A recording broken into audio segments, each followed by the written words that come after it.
Welcome to the Dreams by Any Means Motivation Station. I'm your host, Ed Doxson. Happy Thursday, everyone. It is April 2nd.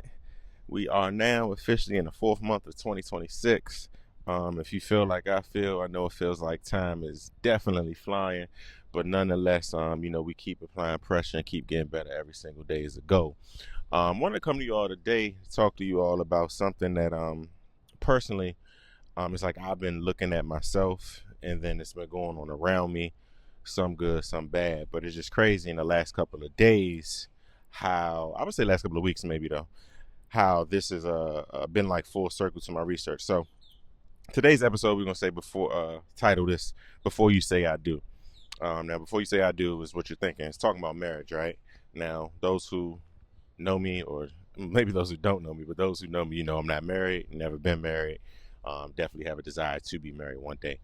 So what happened is in my own personal research, I was having a conversation with someone where we were talking about, the pressure and the rep that marriage now has. When you get on social media, you see people talking about the statistics and how many single people are buying homes and all those different type of things.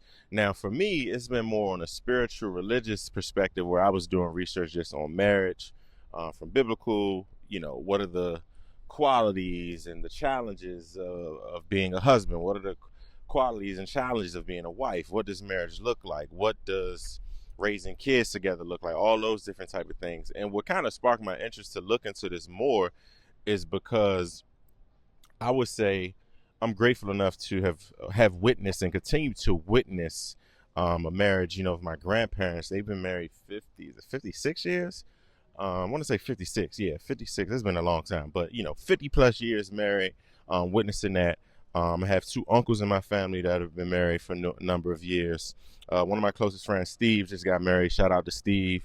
Damo got married last year. My dad just celebrated his 6-year wedding anniversary, March 20th. So, coming from that background and hearing about that and, having my own desires, but, I mentioned this before where we have to be careful what we take in, because I could be honest where, when it comes to love, when it comes to dating, when it comes to marriage, whatever the case is, right? And not even whatever the case is, but in that category of coexisting with someone, it seems like the world is giving up on that. And I can see why, because, we have to be careful what we consume, because if you look at some of these statistics that they put out, if it's about marriage by race, marriage by age, it's just all these different negative things that are now being shared with some people, like, oh, I could do better all by myself.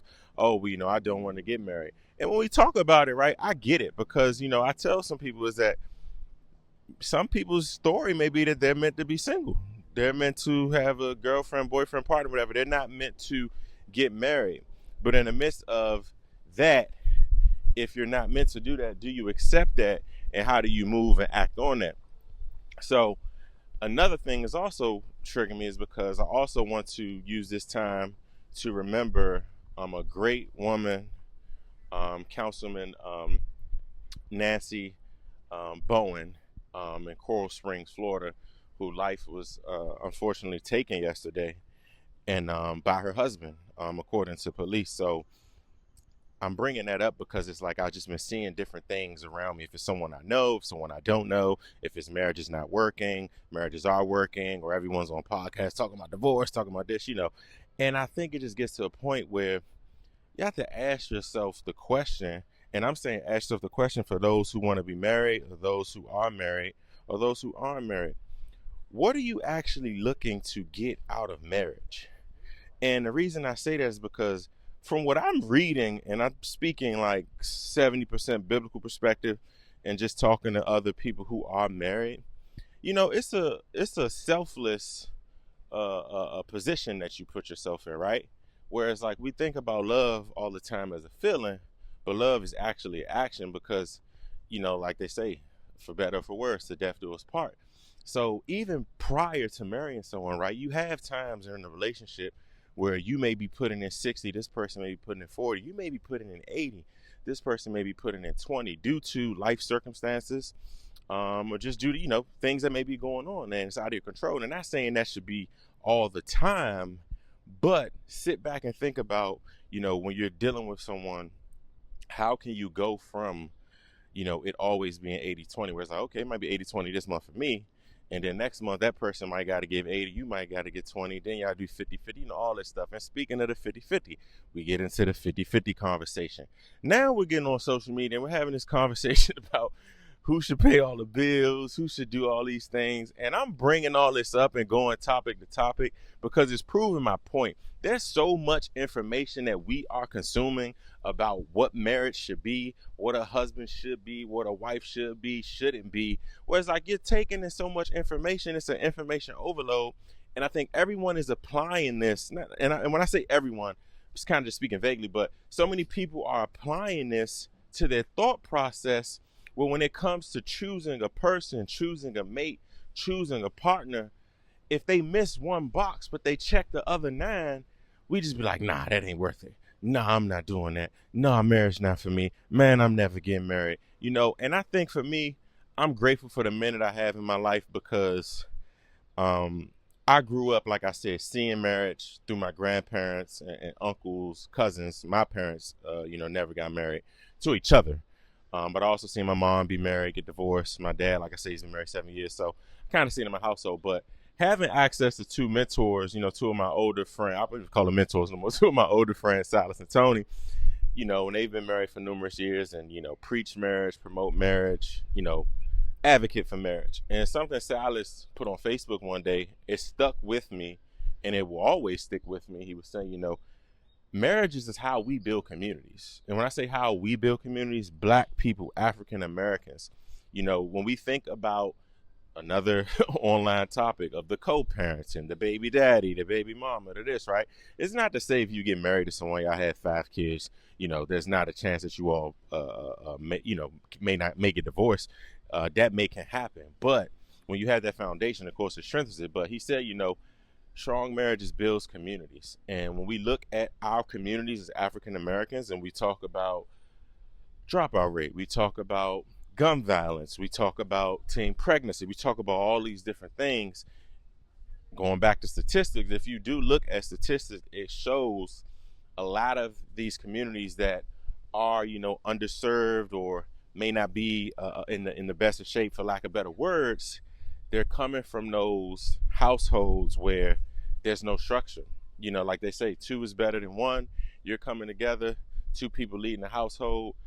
It's structure that comes from that. Again, as I just mentioned, I didn't grow up with my parents being married, but being able to see my grandparents married and still see them married to this day, right? You can hear it in my voice. You can hear it in my perspective, how it's shaped my view on marriage, of what it should be, of what it is, right? Because see, now I've had the great opportunity to witness the other side of marriage, right? My grandfather will be 86 this year. Grandma will be 82 actually this year. And my grandfather has been sick, over the last 2 years or so, where his physical strength isn't there anymore. So we all play a part in helping out with him. But shout out to my grandmother, wife of the year. She holds him all the way down, even in the midst of him talking crazy, acting mean, being upset, just being him, but she holds it down. And I see her do it with such pride, and there's nothing in return that she gets, right? And that's coming back to my point where I say, I think we're sometimes looking at marriage like that is the end all be all complete happy life. It's like, hey, I'm started this conversation with y'all to say, I've been looking at what is expected of a husband, what's expected of a wife. I'm not saying you go into a marriage selfless, expect somebody to run over you, you do all the work. No, but if you love someone, you're going to love them through thick and thin. You're going to love them when it's not convenient for you. But you also, doing that with having some reassurance that this person does feel about you, but also showing you those same type of actions of, that they care for you.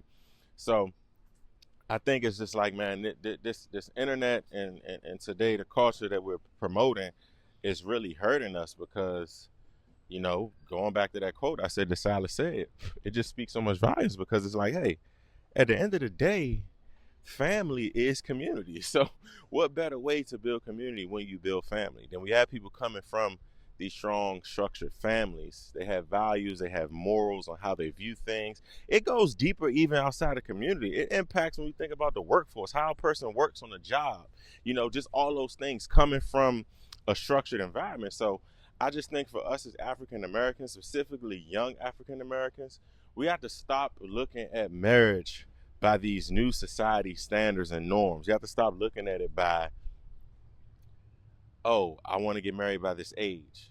Oh, I want to get married because of this. Oh, my person has to be 6 feet, this and the third. Oh, my girl has to be bad. Nah. Because when you really look at husband and wife definition, even if it's not from a biblical perspective, but when you look at what it is and the vows that you take, man, it's another job. So if you're not ready for the job, don't submit the application. That's just point blank and simple. But again, I'm thinking that we all should be desiring to be married and submit that application. So what do you do in the midst of trying to get a new job? You got to sharpen up your skills. You got to sharpen up your resume. You got to sharpen up your mind. And you got to go out there, apply, go on an interview. And, as a man, you wouldn't be getting the offer. You would be extending the offer. But, just doing those things that way. And I just think this just strike my mind because I was just seeing so many podcasts and comments and tweets about people that got divorced and just talking down on marriage. And if you just look at the state of the country with the war, with just everything, man, there's just so much negativity going on. Well, I was just like, dang, I see what they're trying to do. But again, too, the devil, I'm not trying to get in preacher mode on y'all, but I'm just saying, if you are a spiritual person, the devil doesn't want marriage because marriage promotes unity. And then typically when people are getting married, what do you see they're doing? They're getting married as a covenant under God. So say all that to say, man, when I get married, I better come to my wedding. But this just been on my mind. I'm finishing up a good walk, about to knock out some work. I know my podcast, I haven't been consistent with you all. I haven't been posting as much as lately. I just been getting my mind together in a few other areas. But yeah, and a follow-up from this episode, right? I'm going to actually bring on a married, I should probably make it like a panel, but I'm going to bring on some married folks to pick their brain about this. So y'all know, like I always say, hustle plus faith equals success. I'm going to catch y'all on the next episode. Let's kill April.